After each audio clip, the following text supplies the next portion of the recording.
La fabrique de nos réalités. Qu'est-ce que ça signifie, fabriquer sa réalité? Car le terme même de réalité renvoie à plusieurs choses.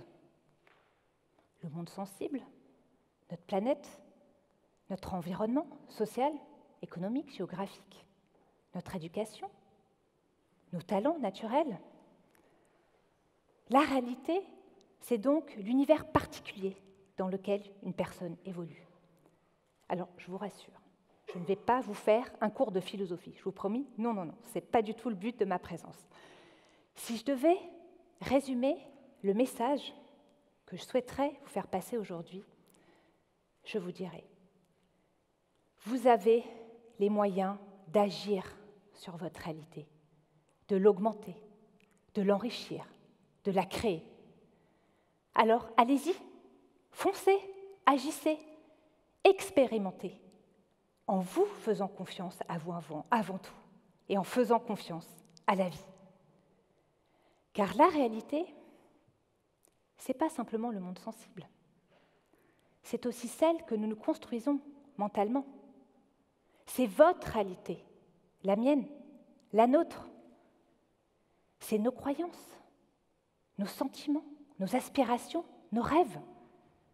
Donc parler de la réalité, c'est parler de notre univers, de mon univers particulier, et sur lequel je peux agir maintenant, tout de suite. Et c'est donc à partir de mon univers particulier que je souhaiterais aujourd'hui évoquer et partager avec vous la fabrique de nos réalités.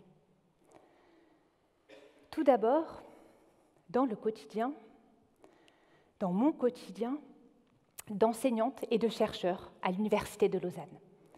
Et ensuite, dans celui que j'ai aussi créé en me transformant moi-même et en m'appliquant les propres consignes que je donne à mes étudiants qui feront la société durable de demain. Et donc, ce message, à partir de mon univers particulier à moi, c'est en jouant sur ces deux registres, enseignante et chercheur d'un côté, auto-expérimentation de l'autre, que j'aimerais vous le donner ce soir. Alors je vais le répéter, ce message. C'est une déformation professionnelle de radotage qui m'oblige. Je le répète donc, agissez, foncez, expérimentez et faites confiance à la vie. Je peux vous assurer d'une chose, c'est exactement de cette manière que je commence mon cours à l'Université de Lausanne, cours qui s'intitule « Outils et pratiques de la durabilité », dans le cadre d'un master en fondements et pratiques de la durabilité. Alors, en quelques mots-clés, c'est quoi ce master? C'est une solide formation théorique à l'issue de laquelle les étudiants sont censés pouvoir diffuser, expliquer les moyens d'action collectifs et citoyens pour accélérer la transition. Et justement, avant de se lancer, ils disposent d'un espace-temps pour produire des savoir-faire, pour expérimenter, pour fabriquer, pour gagner du temps et créer les conditions de leur propre employabilité. Car à l'issue de ce cursus, certains ont peur. Certains craignent de devoir délivrer ce message face à des employeurs seniors peu réactifs, peu sensibles à la donne écologique, à cette urgence que l'on doit affronter. Et donc, plutôt que d'aggraver leur stress, plutôt que de leur faire peur, j'essaie dès le départ, avec la réalité de ces jeunes, avec leurs idéaux, j'essaie dès le départ, dans une énergie positive, de les inviter à penser à leur projet. Ils peuvent donc oser. Ils ont le droit de faire des erreurs, et je dirais même le devoir. C'est fondamental de faire des erreurs pour apprendre. C'est donc un cours pratique pour co-construire, pour créer sa fabrique de réalité. Je commence donc mon cours avec une toute petite question. Que voulez-vous faire? Réponse standard. Je sais pas trop. Je panique un petit peu, c'est tout à fait normal. Alors je reformule, je repose la question. Pourquoi? avez-vous voulu faire ce master? Au besoin, je leur demande de me remettre une feuille de route. Comment vous voyez-vous dans 10 ans? Et je reformule à nouveau. Qu'est-ce qui vous fait vibrer? Qu'avez-vous envie de réaliser depuis toujours et pour lequel vous disposez du temps maintenant? J'essaie de les faire se reconnecter à cette part d'enfant que nous avons tous en nous, cette part de créativité, cette part de rêve dont nous avons besoin, cette part de rêve qui ouvre à tous les possibles, où tout peut se faire, où tout reste à faire.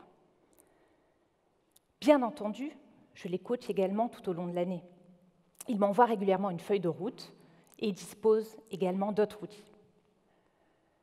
Voilà comment je les amène à fabriquer leur propre réalité. Et vous comprendrez maintenant comment moi-même j'ai fabriqué ma réalité. Je me suis posé la question. Et toi, qu'as-tu envie de faire? Comment diffuser ce message à un public plus large? Comment imaginer un futur plus collaboratif, plus solidaire, qui lie les gens dans un sentiment d'interdépendance? Je me suis vraiment posé la question. Et toi, que veux-tu faire? Comment est-ce que tu contribues à ce futur plus collaboratif et plus solidaire? Ma première réponse fut d'écrire un bouquin. Et pas un bouquin qui resterait juste sur ma table de chevet, ou la table de chevet des autres. J'ai pensé pouvoir expérimenter ce livre. Le titre du livre, Pour un revenu de transition écologique. Je suis convaincue que le travail, que des métiers nouveaux vont encore exister dans le futur. Je suis persuadée, je suis convaincue que le facteur reste encore un facteur d'intégration sociale et de reconnaissance sociale. Et c'est exactement de nouveaux emplois dont nous avons besoin pour la transition écologique, et ce dans tous les domaines. Urbanisme, mobilité, agriculture, viticulture, marketing, finance, banque, tous les métiers, tous nos modes de production et de consommation sont à repenser sous ce prisme. Et quand je demande aux porteurs de projets ce dont ils ont besoin, ce dont ils auraient besoin pour transiter, voilà ce que j'entends en synthétisant. On a besoin d'une sécurité financière pour transiter, pour aider nos familles. On a besoin de guides, d'accompagnement, de savoir par où commencer. On a besoin de se joindre à d'autres, de savoir quelles autres activités existent dans notre domaine et comment ça a été fait, de quelle manière. C'est alors, en réponse à ces 3 freins que j'ai repérés, que j'ai proposé ce dispositif de revenu de transition écologique. Dispositif qui donc propose un revenu de sécurité financière, un accompagnement adapté pour chaque projet et un réseau, l'adhésion à une coopérative, à une association, pour permettre un réseautage. Ma deuxième réponse date de l'été 2017, pleine vacances familiales. J'ai réalisé que j'avais aussi besoin concrètement de créer une organisation pour expérimenter ces revenus de transition écologique, sans attendre que les politiques s'emparent du sujet, ce qui peut prendre, on va dire, un certain temps, ou un temps certain. J'ai donc créé la fondation Zoën. Zoën qui signifie vivre en grec. Zoën, c'est ma fabrique de réalité à moi. C'est une structure, un lieu pour informer, pour sensibiliser, pour aider au développement d'outils. Un lieu pour expérimenter, justement, des revenus de transition écologique. Par exemple, celui que nous finançons pour un projet, le projet Terra, le coordinateur du projet Terra en Nouvelle-Aquitaine, un projet d'éco-village qui vise à reproduire localement, qui vise à créer des activités nouvelles dans l'écologie, dans l'économie, en redynamisant le territoire. Les maisons sont éco-conçues, la mobilité est repensée, le lien social est renforcé. Et nous participons également au conseil scientifique de ce projet avec d'autres membres, d'autres organisations institutionnelles, publiques et privées. Et c'est donc aussi un bon exemple de partenariat, de collaboration multiniveau que nous souhaitons mettre en œuvre avec la Fondation. Au-delà donc du volet strictement monétaire et qui correspond à cette deuxième phase d'accompagnement.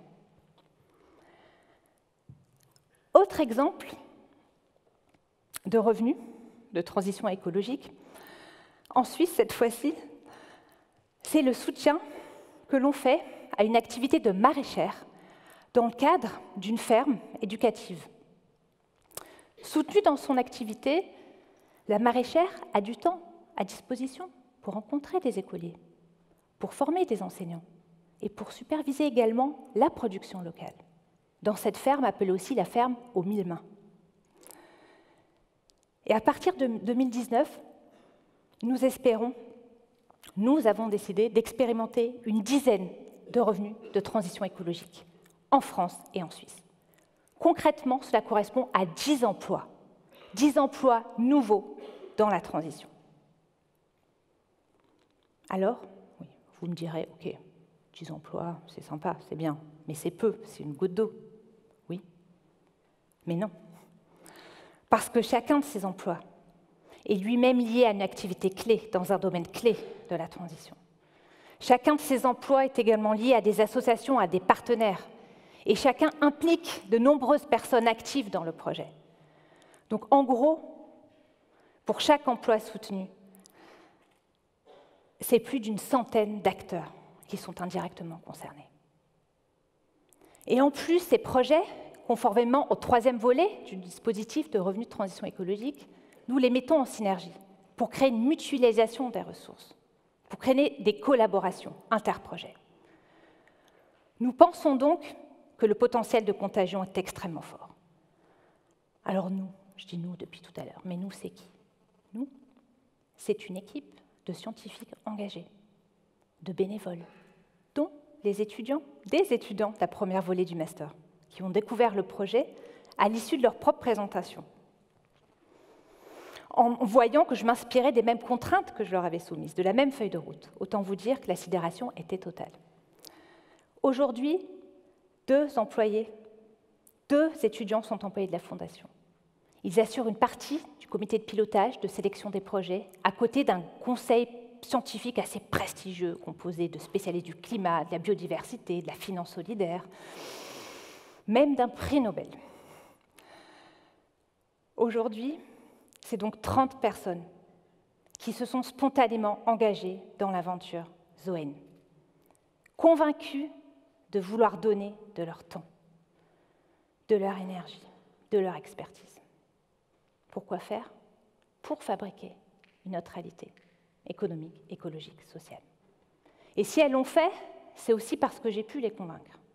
Mais comment? En me reconnectant également moi-même à ma part d'enfant, ma part de rêve, à tout ce que je voulais réaliser depuis très longtemps.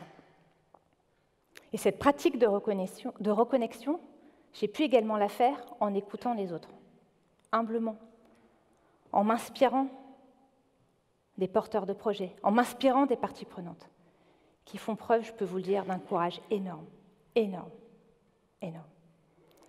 Et cette motivation, cette contagion créatrice, c'est celle que j'avais vraiment envie de vous communiquer. Concrètement, vous me demanderez qu'est-ce que ça a changé en moi? Beaucoup, beaucoup de choses. J'ai l'impression d'avoir décuplé mes forces. J'ai l'impression d'avoir encore plus d'énergie.